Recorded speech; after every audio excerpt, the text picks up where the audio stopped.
20 years have passed since Dr. Clover's voice was silenced, and at long last Vegapunk has chosen to unveil the enigmatic secrets we have eagerly awaited. In this monumental 1113th chapter, aptly titled Stalemate, referring to a chess term, the world government has inexorably comprehended that their futile efforts are rendered impotent against the unstoppable Vegapunk.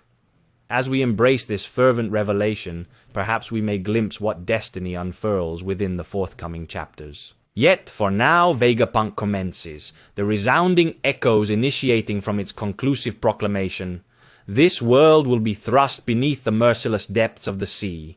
If you've seen the reaction, I didn't even gawk at it. In fact, I just stayed silent and watched. Why? Because it's something that I've been telling you, I don't know, for 10 years. That this would happen, that the world was once destined to be submerged by the waters. But then there was something that interrupted this, so much so that there are so many elements in the manga that emphasize this discourse, but then we talk about it. Let's start with the certainties at last. The concept of a global deluge, an idea I have previously mentioned multiple times in the years, is one of the most widespread and long-lasting myths throughout human history. It can be traced back to various ancient civilizations, starting from Mesopotamia and extending into biblical times. There are more than 100 narratives from diverse cultures, even those geographically and temporally distant, all of which contain the same fundamental elements. According to the traditional belief, the flood is interpreted as a means by which a divine entity or entities bring about a societal reset, purging the world of corruption and sin through a worldwide natural disaster. In the world of One Piece, the discussed concept can be interpreted in multiple ways. One possible understanding is that it represents a reflection on the cyclical nature of history and destruction. For example, it is speculated that Vegapunk might uncover records indicating that One Piece has faced events similar to a universal flood in the past, which profoundly impacted both the physical landscape and societal structures. However, viewing the flood solely as a calamity would be short-sighted. It could also be seen as an opportunity for a fresh start. This perspective directly influences the current narrative by introducing the threat or the emergence of a new era as a result of the devastation caused by the flood. A third viewpoint suggests that the flood was an inevitable occurrence, which may have been disrupted by an unknown force. However, a comprehensive comprehension of this situation necessitates a close examination of the deities present in the One Piece universe. It is essential to recognize that the ancient gods, known as the Lunarians and recently revealed in the Wano saga, may have been responsible for the aforementioned destruction. These deities who resided on the moon are different from the deities currently worshipped. There is currently no way for us to determine when the Lunarians first appeared above the red line. There are no hints in the manga that provide a specific time. It is plausible that they have already found it, or they could have possibly created it themselves. Unfortunately, we do not possess any further knowledge on this matter. There are two key temporal details in One Piece. First, the ancient tree of Ohara, which has withstood the test of time for an impressive 5,000 years. Second, the palace of Alubarna, which boasts a history of 4,000 years. This world is intriguingly divided into two distinct eras at the moment.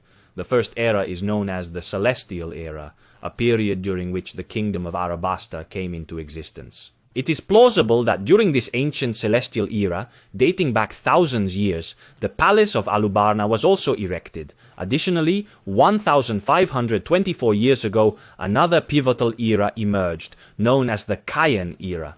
The term Kaien in Japanese refers to both the sea and the circle, symbolizing the Grand Line in this narrative. This suggests that the Grand Line has potentially been in existence for 1,524 years. The formation of the Grand Line, with its unique magnetic roots and the presence of the Red Line forming an additional circle, is believed to have contributed to the rising sea levels, though the specifics of how these two circles intersect and their relationship to the rising seas remain enigmatic.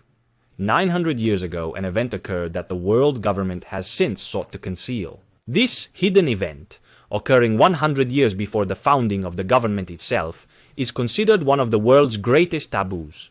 The details of this event are preserved exclusively by those who hold the memories, namely the poneglyphs, strategically hidden throughout the world. The revelation of the truth behind this event could potentially destabilize the world government. This leads to the question, why would the government hide an event that, if truly beneficial to the world, should be a source of pride? If the government had indeed prevented the catastrophic destruction of the known world by rising waters, logic dictates they would claim credit for such a monumental feat. However, there is no evidence that the government has ever acknowledged or boasted about this or any other achievements. They seemingly emerged from obscurity, seized power, established themselves 10 kilometers above sea level, and the world proceeded as though nothing had transpired. The mystery surrounding this event has diminished its significance, rendering it of little interest to most, and any groups that attempt to uncover the truth are swiftly dismissed and suppressed. So, how does the current government differ from a potential preceding regime on paper? The empty throne that is maintained as a symbol of pride, signifying that no king is superior to another. Beyond the circle of celestial dragons, who are revered as deities, all other kings are deemed equal. This semblance of equality establishes a democratic world where every king reigns with equal authority. The entire concept of the government is intentionally designed to avoid the dominance of any king over others, suggesting that there may have been a time when a more powerful king ruled, which is no longer the case. However, the reality is that the current world government has been in place for 800 years, with one figure looming enigmatically above all others, Imu-sama, the king of the world. The figure of the king of the world is a character that emerges from a blend of myths, legends, and esoteric beliefs of our own world. Often described as a wise and powerful ruler, this king is said to reside in a secret location, wielding knowledge and wisdom far surpassing any other human. This figure serves as a bridge between the divine and earthly realms, mediating between higher spiritual forces and the physical world of humans. He is also believed to reign within a concealed realm beneath the earth's surface, aligning with the concept of the hollow earth. The hollow earth theory, the world in which the king of the world lives, presents one of the most captivating and mysterious narratives concerning alternative theories about the structure of our planet. It merges elements of mythology, esotericism, and adventure, capturing the imaginations of many. According to this theory, large openings at the Earth's poles lead to a vast interior space that houses a habitable environment. Within this expansive realm, illuminated by its own internal sunlight, exists a unique ecosystem supporting several incredibly advanced civilizations. In the world of One Piece, introducing the concept of a hollow Earth could provide an alternative explanation for numerous unsolved mysteries. This theory could potentially shed light on how certain information and historical truths have been purposefully erased by the world government. Now, let's turn our attention to Imu, the current king of the world. If we consider that the world government's historical nemesis wasn't the Lunaria, the ancient gods of the world, but rather the members of the D family, as the king himself stated, then this outlandish hypothesis suggests that these individuals may have originated from beneath the surface of the earth. Hence, this story presents three distinct factions: heavenly gods, humans on the surface, and clandestine beings dwelling underground. Although this speculation may seem far-fetched and lacks logical cohesion, it's still worth considering. Now let's shift our focus back to tangible matters and the world outside that is destined to be submerged in water. It's worth mentioning that Oda, the creator of One Piece, often draws inspiration from ancient texts. We mentioned the concept of a flood earlier, and the essential theme in flood myths is the means by which worthy individuals are saved from destruction. In the oldest of these tales, the Sumerian myth, one of the two most influential gods is responsible for the flood, intended to eliminate the unworthy humans. However, in this story, it will be the creator of mankind who extends aid to a wise person, giving them the power to rescue both humanity and the animal kingdom. In Hindu mythology, it is believed that a massive fish steers the ark through turbulent waters. This concept is reminiscent of One Piece, where a parallel representation can be seen in the Noah arc and the power of the Poseidon weapon. The Poseidon weapon is entrusted to Shirahoshi, a mermaid who possesses the remarkable ability to control enormous fish and navigate the ark across the sea. Now, one might argue that using the ark to save the fishmen is illogical. After all, they are natural inhabitants of the vast aquatic world and would likely fare better than other species during catastrophic events like a global flood, tsunami, or even rising sea levels due to unknown factors. The ones who would truly suffer are the land-dwelling humans and any race that does not consist of fishmen, mermaids, or mermen. However, taking into account the pact between Poseidon and Joyboy, it is plausible that the people on the surface sought the assistance of fishmen to rescue those who would perish from rising sea levels. In exchange for their aid, the fishmen were promised a prominent place in the New World, a world that would be submerged if the surface world were to be inundated, as suggested by Vegapunk. This raises an intriguing question. If the water levels were to noticeably rise, where exactly would this promised haven be located? Assuming that the sea level rose by several meters, only the tallest mountains would remain above water. Would all of humanity be forced to reside on the red line, which is perched 10,000 meters above sea level? By the way, it is unimaginable to me that the entire global population was meant to board that massive ark. It is undoubtedly spacious, but accommodating that many seems excessive. There were millions of people residing in Arabasta alone, if you recall. It is possible that only a small group of these individuals are destined to be saved. According to the Sea Kings, there is a specific family with the capability to repair the ark, which was damaged during the battle between Luffy and Hody Jones. The term used for this family is Ichizoku, and it mostly describes those with a D in their name. These individuals were enemies of the victorious world government. However, there are also other rare families, such as the Kozuki family.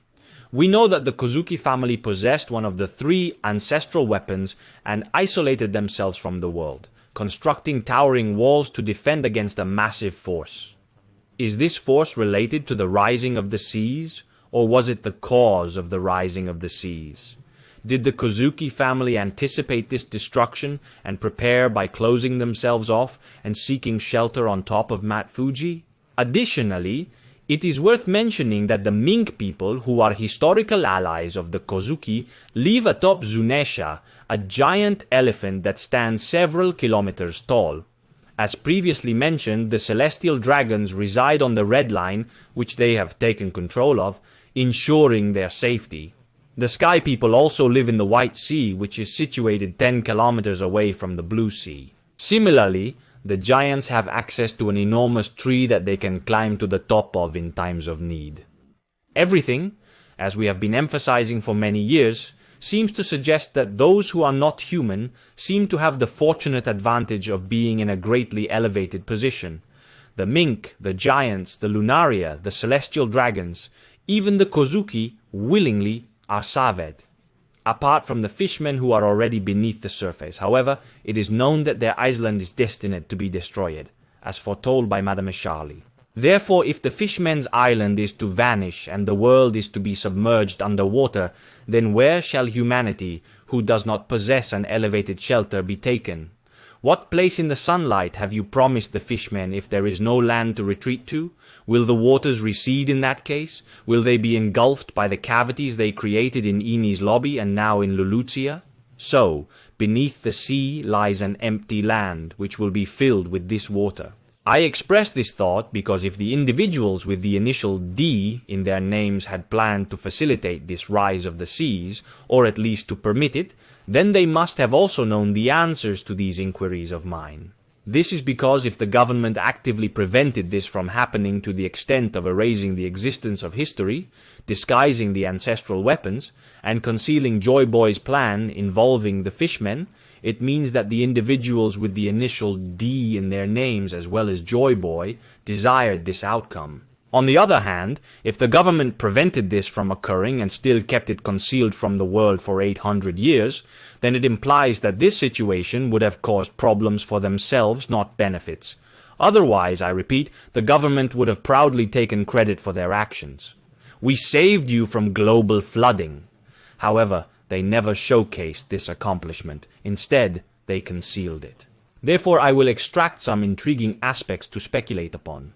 I want to clarify that I will be bewildered throughout this process, as I am perplexed at this very moment. But when Oda confirms my assumptions, because he confirmed after so many years that indeed the flood stuff made sense, then more questions arise. And since I'm doing this video more or less hot off the heels of the reading, I don't have the answers yet. It will take me some time maybe. Let's understand.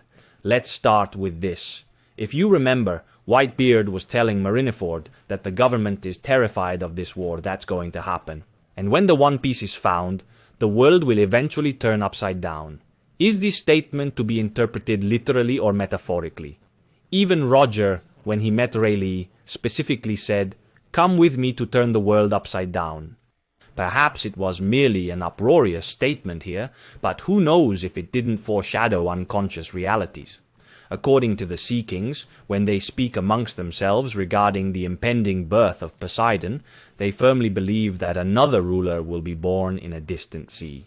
However, the Sea Kings have the entirety of the globe at their disposal to traverse and explore, effortlessly crossing regions devoid of wind without any issue. Therefore, the concept of distant seas becomes non-existent for them. It's worth remembering that Sea Kings existed in the East Blue as well. So, doesn't all this evidence indicate a hidden world from which specific individuals originated and to which they were meant to return? If not, then where does the water from the Eni's Lobby waterfall vanish into? Where does the water leading into Lelouchia's hole disappear to? However, here's a concept as substantial as a house.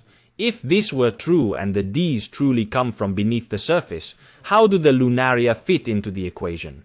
The ancient gods must have significance in this narrative, because if the D's are the adversaries of the government, where do the Lunaria fit in? One of the most mysterious aspects to ponder is the existence of the Red Line. This peculiar landmass appears to be unnatural. It has been discussed extensively. Whales collide with it as if it appeared out of thin air. Did the All Blue already exist prior to the formation of the Red Line? Perhaps, who can say, if it isn't within the core of the Earth, it may have been there long ago. Is it possible that when the Lunarians descended to the Earth and possibly created the Red Line as a place for them to inhabit, it had such a profound impact on the world that it caused the sea levels to rise?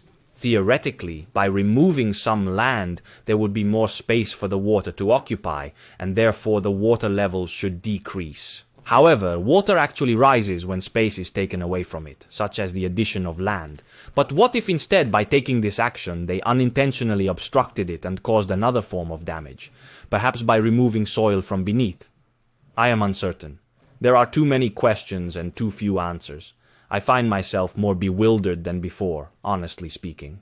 I require a few days to ponder, a few hours to articulate my thoughts. Yet the fact that these ideas have materialized and we are able to discuss and comprehend them together is already quite significant in my opinion.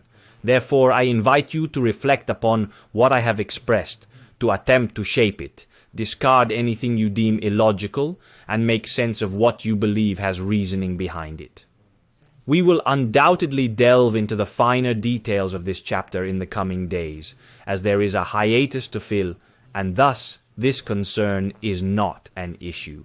With that being said, please show your support for this channel by leaving a like, subscribing, and assisting in any way you can.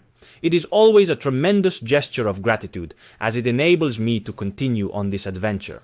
I bid you farewell, be virtuous, and enjoy yourselves. Bye.